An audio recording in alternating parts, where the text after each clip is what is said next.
¿Qué tal? ¿Cómo están? Bienvenidos a Economía Social, 8 de la noche en punto. Soy Claudia Villegas y a nombre de Astillero y del equipo de la revista Fortuna me da muchísimo gusto recibirlos. Estamos en medio de definiciones en materia de tasas de interés. El tipo de cambio se sigue defendiendo, pero sobre todo dependiendo de lo que pasa con la política en tasas de interés en Estados Unidos.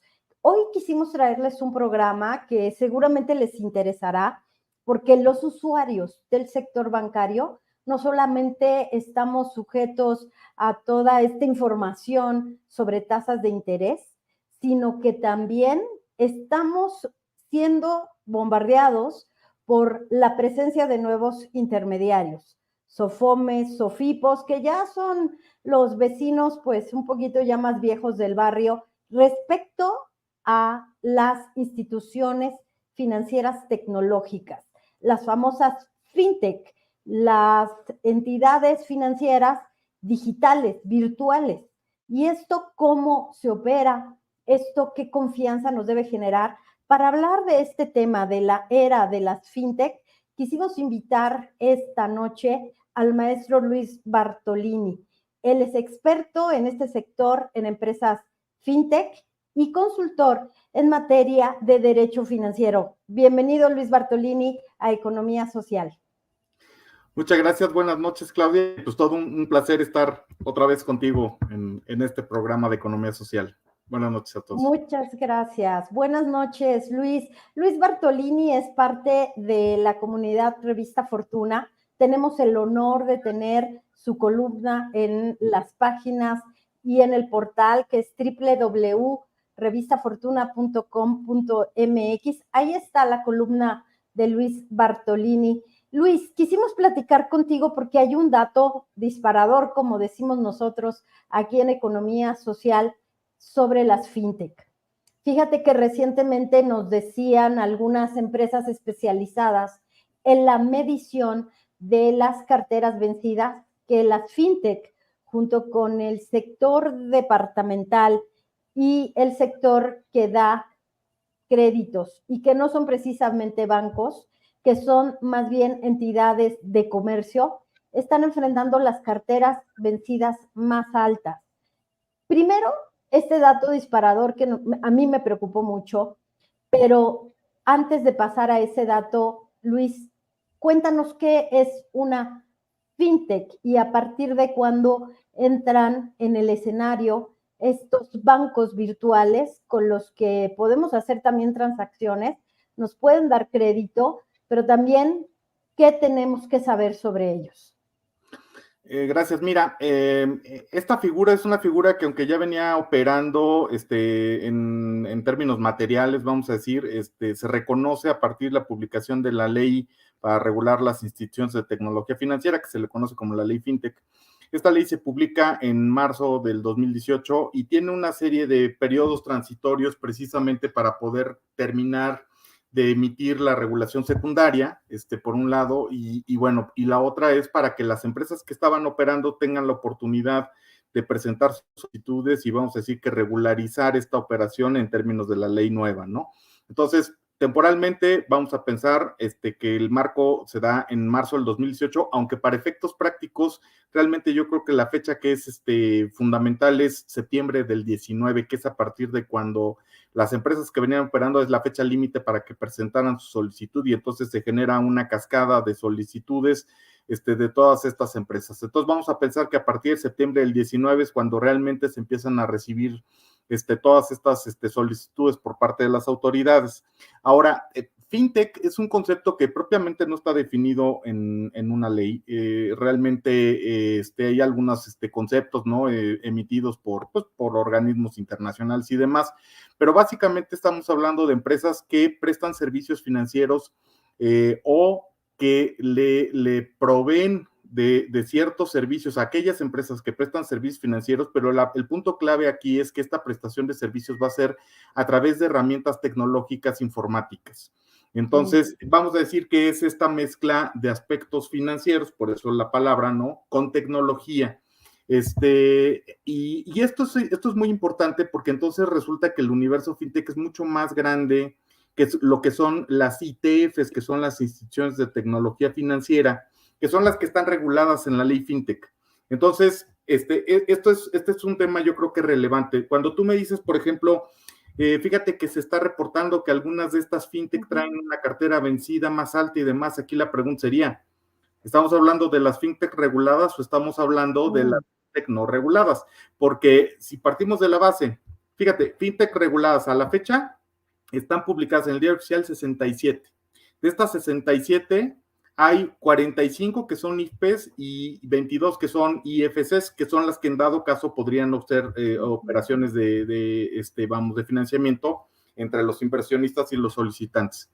Entonces, pues si tú llevas al universo identificado a inicio de año por Finovista de 650 entidades o empresas, pues 22 de estas IFC pues realmente como que no pintan mucho en este universo de 650. Entonces, probablemente este tema de porcentaje de cartera vencida a lo mejor está impactando no solo a las IFCs o incluso a lo mejor no a las IFCs, sino a otras empresas que también pueden estar siendo consideradas como fintech, por ejemplo, Sofomes que se dediquen a dar préstamos y demás, pero mucho a través de estos medios tecnológicos.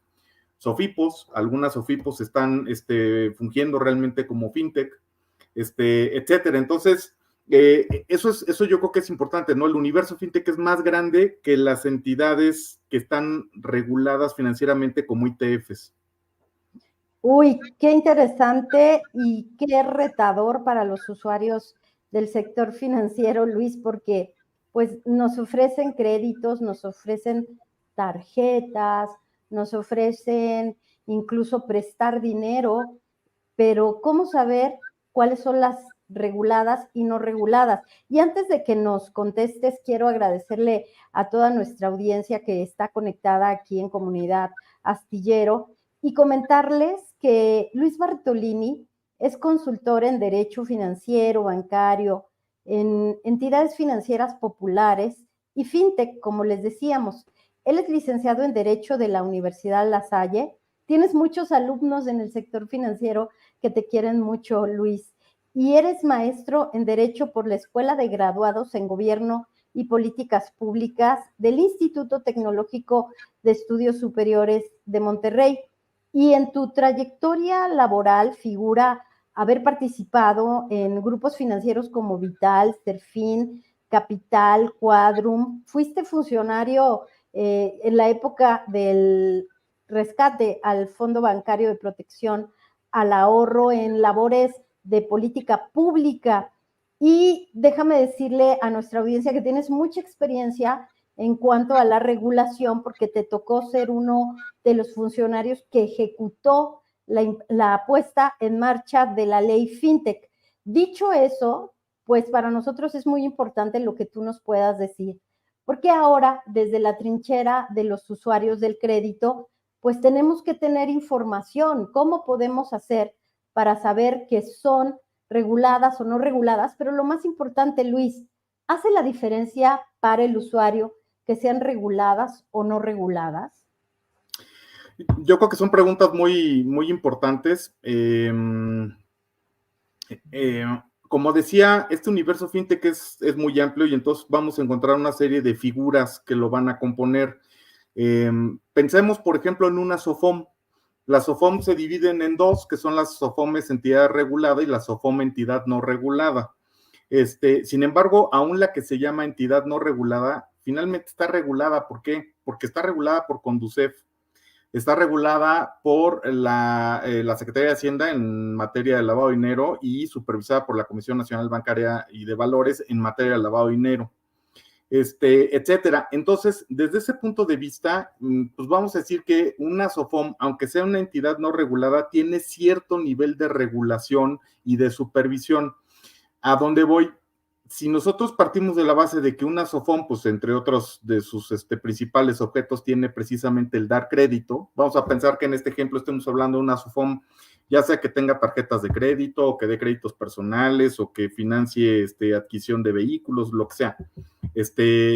Esta SOFOM seguramente va a estar, bueno, debe estar registrada ante Conducef, también en la parte de comisión por el tema de PLD. Entonces, existen autoridades que de alguna manera traen cierto seguimiento respecto de esta entidad. No se compara el nivel de regulación y supervisión con el que puedan tener otras entidades financieras reguladas, porque la diferencia es que no solo van a traer esta regulación, vamos a decir, en términos de transparencia por Conducef y en términos de PLD y demás, sino que también van a traer la regulación que se conoce como regulación prudencial. Y esta regulación prudencial es la que aplica a las entidades financieras reguladas y que tiene que ver pues, con la salud financiera de la entidad, con el nivel de reservas que tenga la entidad, etcétera, todo este tipo de cuestiones. Entonces, partiendo de esa base, por ejemplo, si una persona quiere saber esta empresa con la que va a tratar, pensando en que es una empresa que le va a dar un crédito, ya sea una tarjeta de crédito o un crédito para adquirir algún bien, puede verificarlo, por ejemplo, en los registros que tiene la Conducef. Si uno se mete al portal de la Conducef, existe un registro para efectos de identificar quiénes son los prestadores de servicios y ver si efectivamente esta SOFOM está ahí. Si fuera una SOFIPO, también debiera estar ahí, y esa sí es regulada también por la comisión. Si es una institución de tecnología financiera y ya está autorizada en operación, también debe estar ahí. Entonces, vamos a decir, esa es una fuente que puede guiar a la gente, a nuestros amigos, para identificar quién es. Y la otra es la propia Comisión Nacional Bancaria, que también en su portal tiene otro rubro, que es el PES, se llama, y ahí se puede identificar cuáles son aquellas entidades que están supervisadas. PES es Padrón de Entidades Supervisadas. Entonces, son como dos referentes que pueden ayudar a la gente como a identificar por lo menos si es que esa empresa con la que está tratando tiene algún tipo de supervisión de alguna de estas entidades, de alguna de estas autoridades. Si no está, o sea, siendo SOFOM debiera estar, aunque sea entidad no regulada, pero suponiendo que sea algún otro tipo de sociedad, vamos a pensar que es una sociedad anónima, o vamos a pensar que, etcétera, que otro tipo de sociedad puede ser. Pues si no está en alguno de estos registros, pues no necesariamente es que está haciendo algo mal, porque el otorgamiento de crédito es una actividad libre, no requiere autorización, pero evidentemente quien contrate con esa empresa, pues va a tener menos elementos como para poder corroborar quién le está prestando dinero. Qué interesante, fíjate, yo no sabía esto, que el otorgamiento de crédito no tiene por qué estar regulado.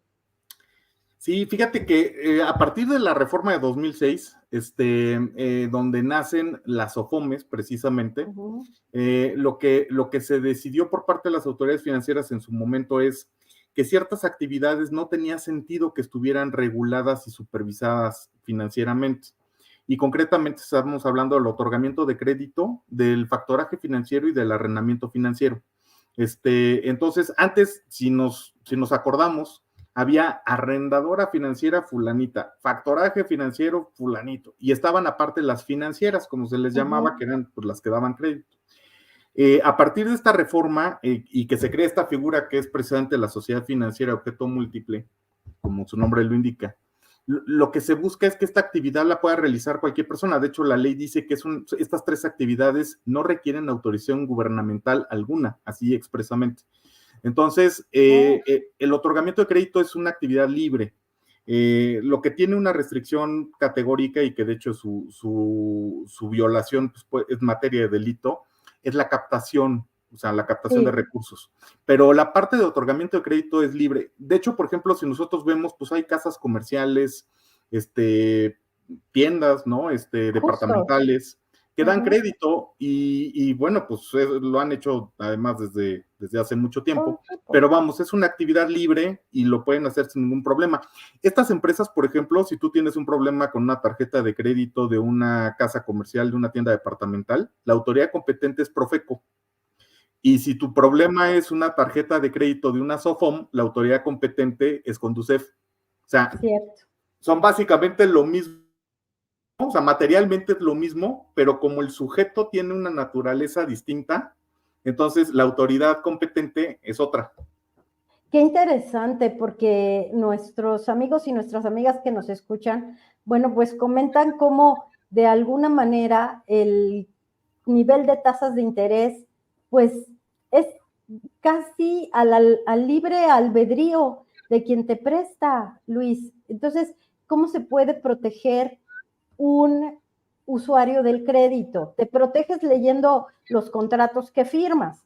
Y me imagino que también proviene de que entre particulares el código civil pues establece que puedes establecer contratos entre dos partes siempre y cuando no haya dolo, no haya abuso. Por ahí tú como experto en el sector financiero, ¿cómo lo ves?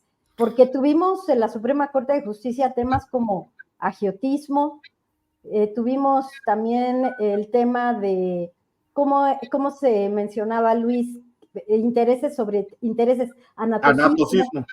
¿sí? El anatocismo. Entonces, realmente, ¿cómo te puedes proteger bajo esta consideración jurídica básica? Mira, yo creo que aquí, vamos a decir que los consejos, ¿no? Para los amigos que nos acompañan son, uno, procurar, o sea, ser cuidadosos en cuanto a con quién estás teniendo este trato, porque desafortunadamente también se presta mucho a, incluso extorsiones, ¿no? Ya ves ahora también una de las nuevas modalidades, estos que llaman montadeudas. Entonces, hay que ser muy cautos en esa parte, porque pues en ocasiones a lo mejor se requiere el dinero, a lo mejor hasta con premura, con urgencia, pero como dicen, puede llegar a resultar mucho más caro que lo que en principio pareciera. Y eso a qué lleva, pues a que hay que buscar empresas que por lo menos razonablemente nos den una señal de seriedad, que es como decía, pues si son SOFOMES tienen que estar en Conducef y deben estar también registradas en la comisión, si son SOFI, pues no se diga, esas están totalmente, etcétera. O sea, esa parte, esa es importante. Cuando es una sociedad que no es ninguna de estas, vamos a pensar en una sociedad anónima, insisto, no es que esté mal, puede prestar, pero pues evidentemente el usuario va a tener menos formas de corroborar. Ahora, la otra, esta actividad es una actividad mercantil, Sí. a diferencia de la civil.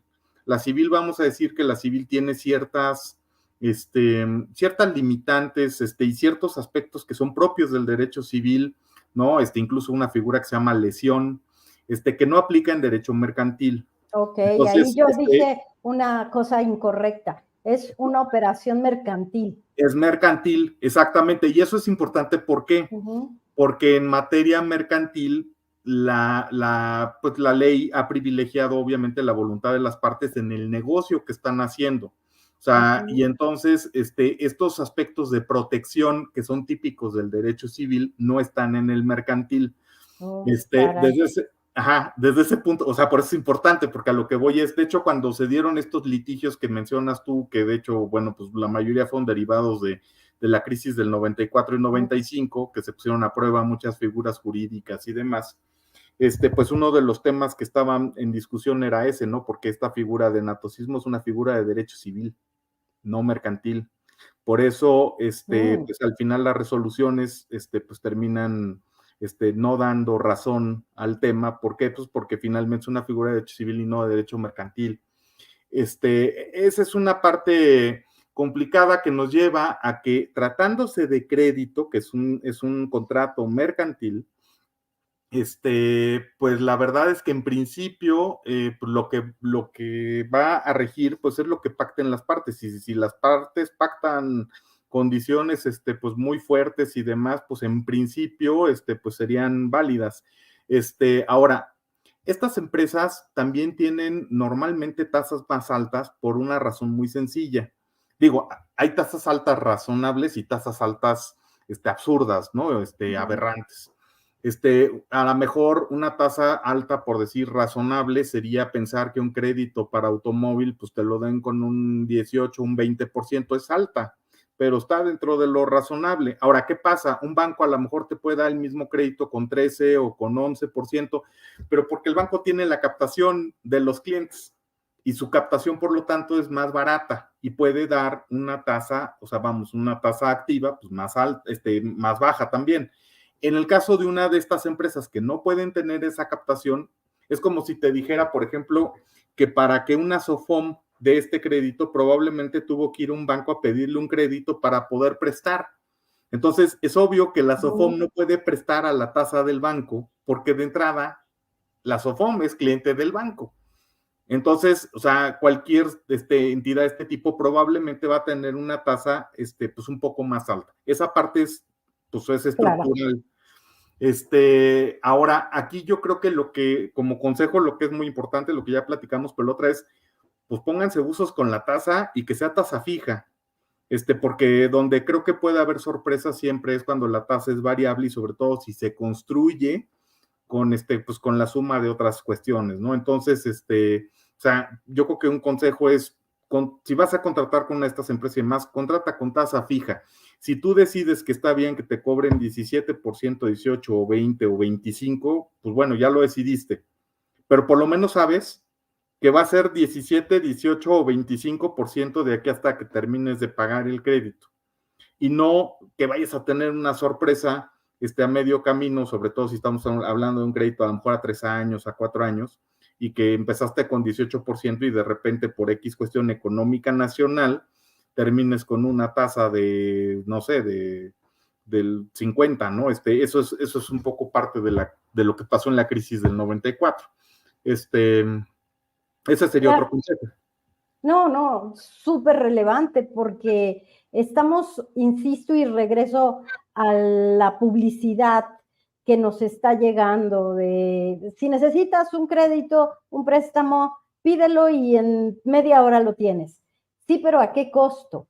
Porque al final del día, Luis, el problema es que, y esta es otra pregunta que te quiero hacer, de acuerdo con la ley FinTech, cómo se cruza con el buró de crédito, porque si estamos ahora viendo que la mayor cantidad de cartera vencida, ya nos explicabas, habrá que ver si son reguladas o no reguladas, pero vienen de este sector que está tratando de ganar mercado a la banca, ¿cómo podemos hacer para que no afecte nuestro historial crediticio? Mira, ya estoy pagando, pero sí. ¿qué tal si no puedes? Estas entidades están obligadas también a reportar están obligadas a tener un contrato con una sociedad de información crediticia como que se llama Buró de Crédito. Y están, por lo tanto, estos contratos son bidireccionales. Por un lado, tienes derecho a consultar, pero por otro lado, te obligas a informar. O sea, el que consulta en el buró es porque se obliga también a dar su información y así se construye la base de datos de estas sociedades de información crediticia. Entonces, desde ese punto de vista, una persona que tenga un financiamiento a través de una IFC, por ejemplo, pues evidentemente estará siendo reportada a las sociedades de información crediticia, que es, de hecho, eso en sí mismo no es malo. O sea, la sociedad de información crediticia es una base de datos, es como tu boleta de calificaciones. O sea, no está mal tener boleta de calificaciones, está mal que tengas un 6. ¿Sí me explico? De hecho, si no tienes boleta de calificaciones sería un problema. Y el hecho de estar en alguna de estas sociedades o buros o lo que sea, está bien, es parte de tu historial crediticio. El problema es qué calificaciones tienes. Entonces, ciertamente esta información sí se reporta a las sociedades de información crediticia y por lo tanto, si hubiera alguna cuestión, vamos a decir, pues de alguna falla en los temas de pagos y demás, pues quedaría también registrado en estas sociedades, ¿no? Esa parte, así es como se daría.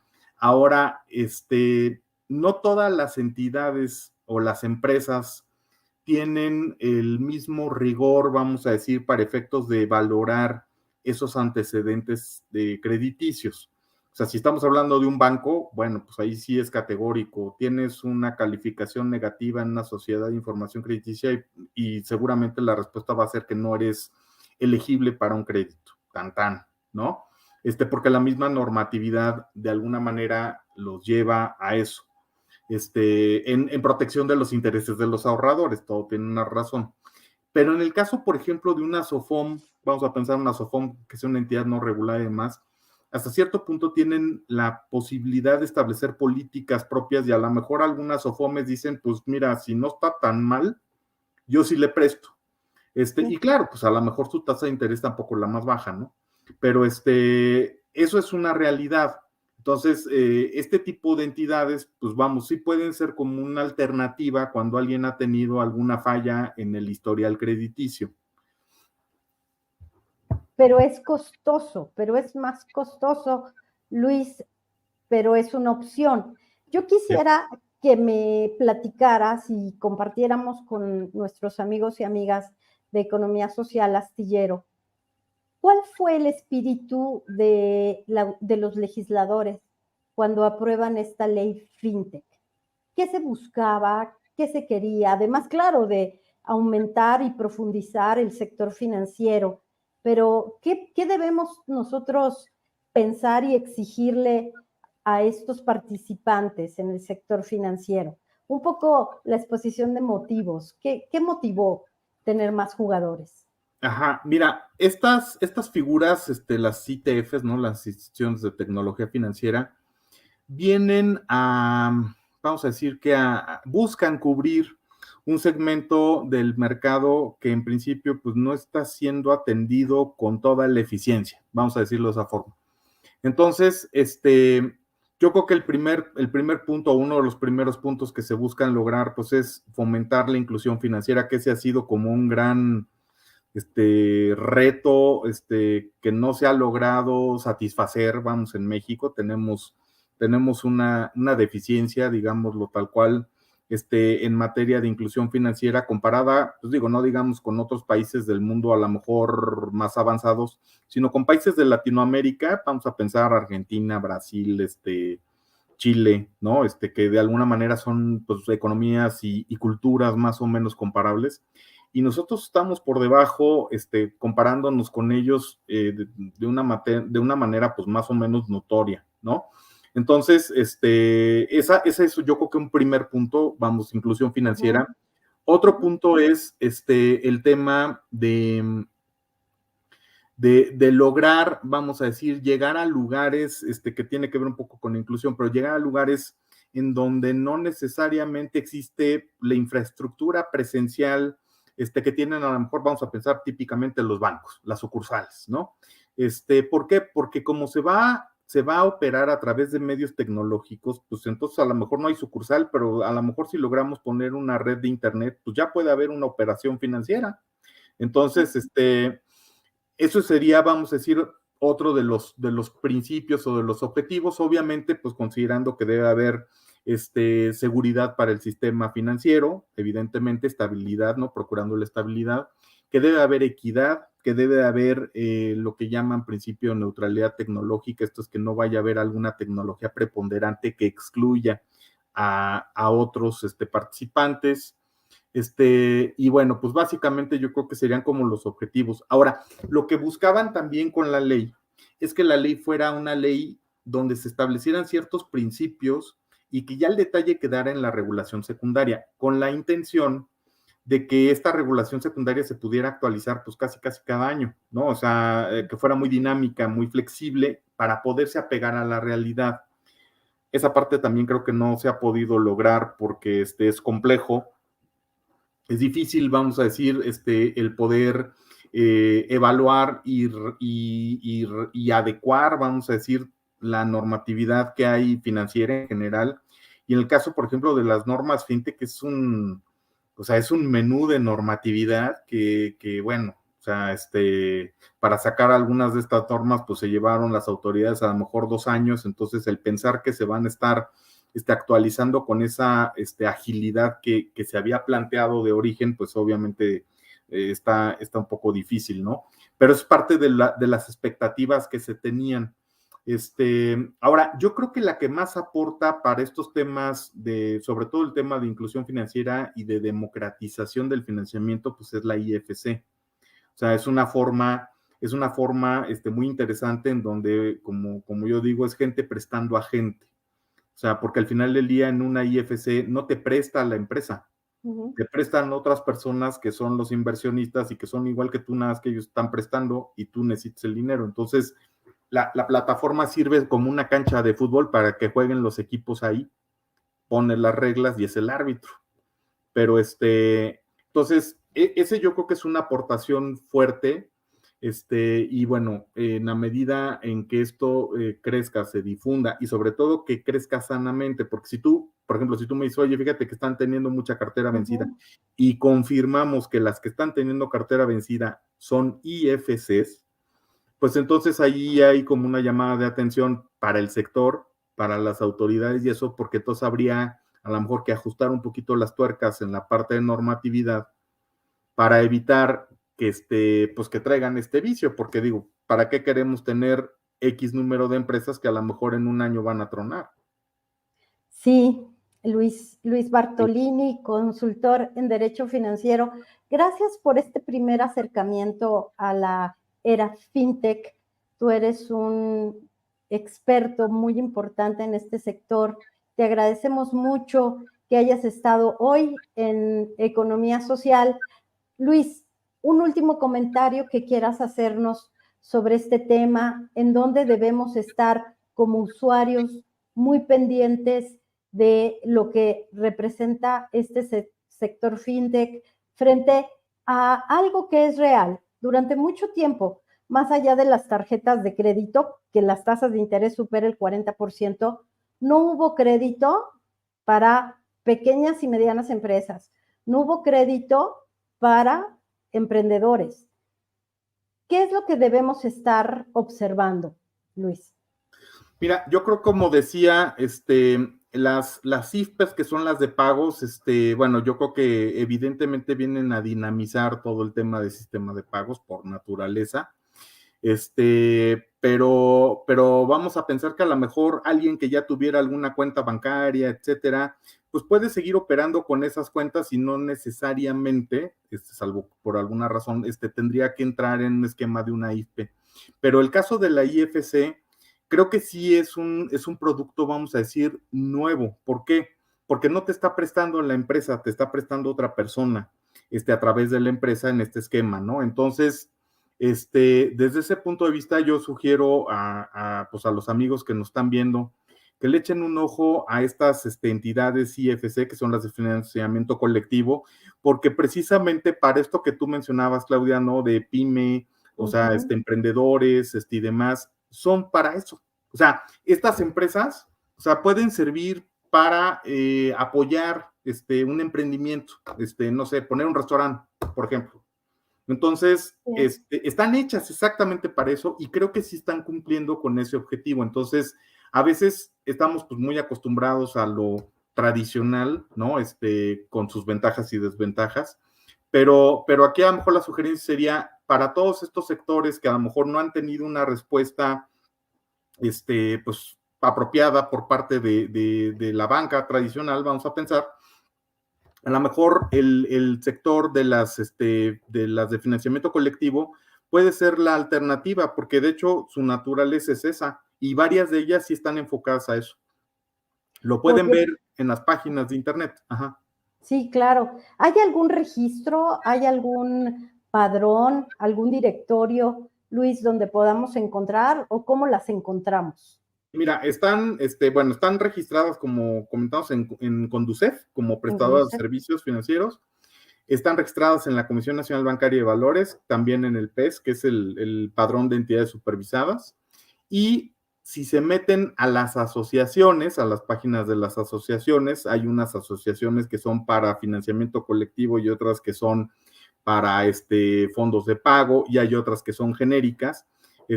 Ahí van a encontrar pues, normalmente todas las que están agremiadas, ¿no? Y ahí pueden ver, entrar a sus propias páginas, ya las particulares de cada una de estas empresas, y pues ahí pueden ver cuál es la que se ajusta más a las necesidades que tengan. Bueno, porque me parece que es un gran ejercicio que en lugar de que ellos nos busquen, nosotros encontrar la mejor opción. Creo que por ahí podemos hacer un cambio. Luis Bartolini, compártenos tu contacto, tu correo, tus redes sociales, dónde podemos contactarte para alguna duda que tengamos, si somos emprendedores, si somos empresarios o si queremos establecer alguna relación con el sector fintech. Gracias. Mira, me pueden seguir y me pueden contactar a través precisamente de lo que antes era Twitter, ahora X, en @LBartolini. Ahí van a encontrar mis publicaciones y eso, pero también digo, normalmente las columnas, los artículos y demás, pues los difundo también a través de esta red y bueno, pues ahí podríamos también tener contacto. Muchas gracias, Luis, por esta conversación sobre un tema que a veces parece complejo, pero que si lo colocamos en el ámbito de nuestras necesidades, se simplifica, y aún más cuando tenemos un maestro como tú que nos explique de qué va la era fintech. Muchas gracias. Muchas gracias. Igualmente, gracias al maestro Luis Bartolini. Amigos, ¿qué les pareció esta explicación? Creo que el tema fintech tiene que abordarse de nueva cuenta aquí en Economía Social, porque lo que no nos podemos permitir es que teniendo una relación de negocios, de préstamo con una de estas entidades, por no leer la letra chiquita o por no saber de qué va su esquema de negocios, que evidentemente podría no empatar con nuestra expectativa de tasas, no tasa variable, recuérdelo. Por favor, fíjense muy bien que sean pues entidades que están supervisadas. Eso de que no están reguladas es una mera división, porque incluso las no reguladas, si están clasificadas como no reguladas, reportan a Conducef, reportan a Profeco. Lo que sí usted no se puede permitir es tener negocios con alguna entidad que no tenga ninguna relación con autoridad alguna, porque ahí sí podemos estar en problemas. Si usted está teniendo crédito con alguna de estas entidades o con algunas de estas nuevas opciones, fíjese muy bien con quién hace el trato, porque lo más importante que tenemos que cuidar es nuestro historial crediticio. Claro, aquí tenemos la condición de que si tienen pues acceso a las entidades, las sociedades de información financiera, algo de legal, algo de regular deben tener.